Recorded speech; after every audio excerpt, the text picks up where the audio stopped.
Welcome everybody to this episode of Work Punks. As always, we are answering your work-related questions, and we do that with Colin Newlyn of Decrapify Work, Ben Simpson of VitalOrg, and myself, Paul Jansen of TrustWorks. Today's question is for me. Here it goes. I am thinking of introducing full salary transparency. Am I crazy? Is it a good idea for a salary transparency? Personally, I think it is, and it's remarkable how many organizations who have explored it and usually have gone on to introduce it, and ahhed over it for a very, very long time, um, and then found that it was remarkably straightforward when once they'd actually implemented it. Now, of course, I think there are various degrees and various ways in which you can interpret full salary transparency. There's plenty of organizations that use salary scales and structures, and it's generally known which job sits in which salary group. I'm thinking I do a lot of work in the health and care sector, NHS Agenda for Change, a ridiculous name. But anyway, well, who calls a salary structure agenda for change? That is only something that a civil servant can come up with. Or maybe a McKinsey consultant to a civil servant. Yes, yes, that must have been it. Anyway, that's by the by. Well, they have an extensive salary structure with bands and salary groups and all the rest of it. And if you are a certain nurse, you will sit in a certain band, and you will know if your colleague is in the same band exactly what you'll be earning. So there's reasonable amount of transparency there. And there's plenty of organizations who've got something similar. But I think your question is really about, I don't know, publicizing it internally usually, and sharing that, Ben is making so much and Colin is making 10 grand a year more and Paul is making substantially less, and dealing with that as an organization. So why would you do it? Well, first and foremost, what you see is actually as benefits is that it helps greatly in getting equality and inclusion right up the agenda in those kind of organizations. So especially with salary differentials between men and women, of course, historically a big problem. Organizations that have gone down the salary transparency route have pretty much eliminated that problem, because how can you not? It's as simple as that. Secondly, it is often a stepping stone, and we're talking here about quite progressive organizations. I think it's a stepping stone to asking yourself, as an organization, how do we reward people and how do we decide who deserves what? And in the more extreme progressive organizations, they'll actually have your peers deciding what salary you are worth, which of course sounds terrifying for most organizations, and most HR people who are watching this episode will probably be turning on their desk chair.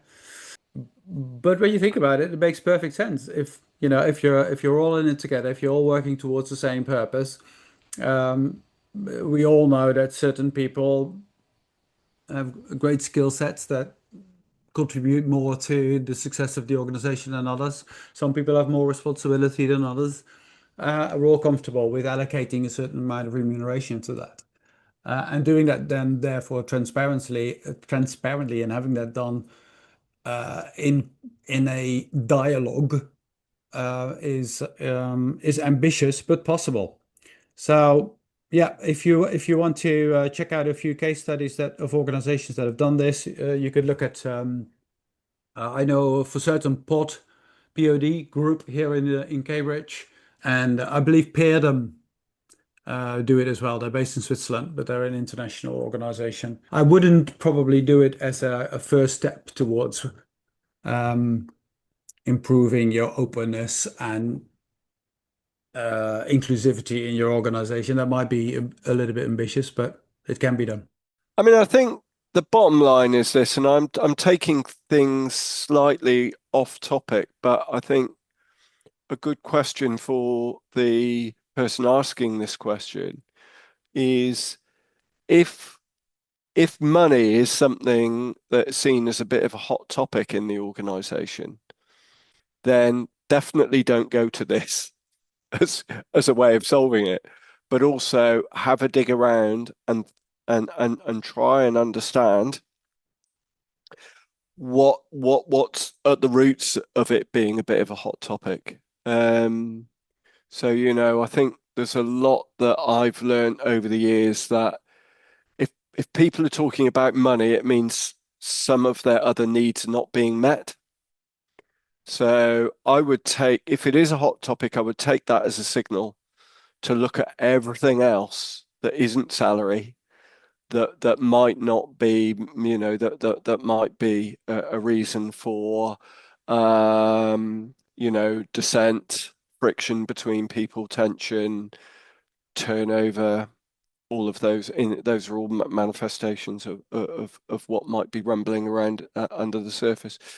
And quite a good frame of reference to use to undertake that exploration is, of course, Frederick Hertzberg's work on where he talked about motivators and hygiene factors, and money is just a hygiene factor. But just by looking at what some of the other hygiene factors are and some of the motivators, which are things like, learning and growth and mastery, just having a look at that list and using that as a way in to having conversations with your people and just saying, oh, how well are we doing against these things? I think would be a good thing to do. And I have to agree with Paul. I've probably read the similar books, papers, and organizational case studies. I think it does come as a surprise to people if an organization is at a level of maturity where this is the next step. The fear of taking the step is actually blows the thing out of into much greater proportion than it is when they finally get round to doing it. The big reveal, oh yeah, I would have thought, yeah, no surprises there. That's what I thought it would be. Move on. And isn't it nice when that happens? I mean, I'm in favour of transparency generally because bad behaviour hides in the shadows. And the more stuff you can get out about your organisation, how it works, that people can share, the better. And that, I mean, that's an adult way to proceed. And um, the whole secrecy thing promotes that adult-child relationship, which is very corrosive. Um, Yeah, I mean, it's interesting what Paul said about bands and stuff. When I worked in BT, we had bands because we'd come out of the civil service, um, and clearly management didn't really like the transparency, so they just widened the bands and widened them till they overlapped, and you could be two people. People could be two bands apart on the same salary. So that was a way of completely subverting that and basically allowing managers to pay what they wanted to pay, and brought in all sorts of things like favoritism and all the stuff you'd expect. Um, in terms of doing it, I mean, the sort of things I've heard of is getting peers to evaluate, people to evaluate themselves, and then their peers evaluate.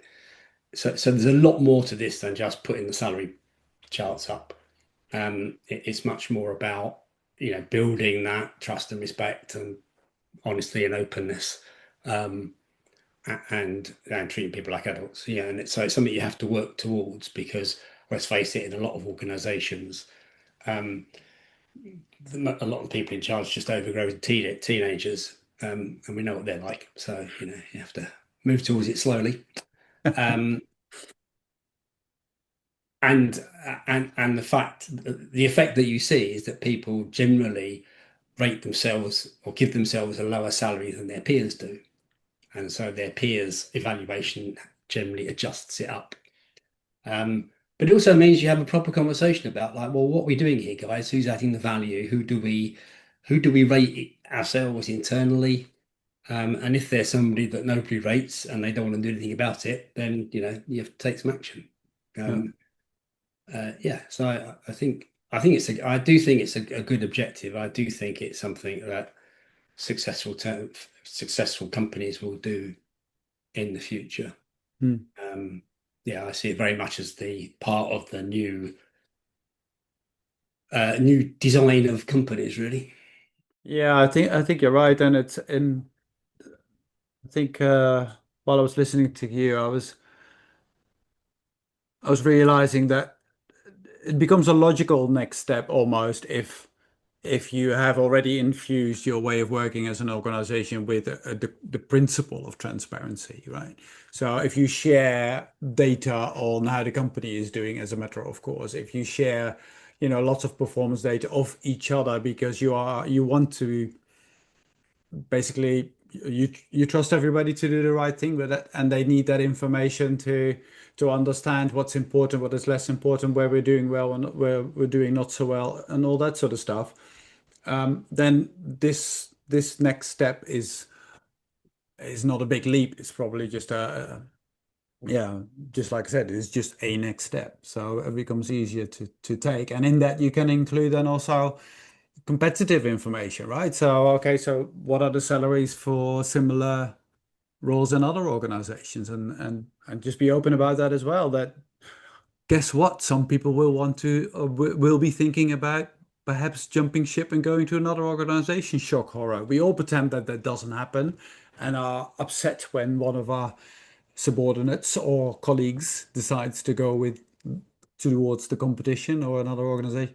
Of course, it's totally natural. So you might as well just be open about it and say, well, this is how we compare, guys. This is where your salaries roughly sit compared to the market. So again, that you have a much more grown-up behavior around that sort of stuff.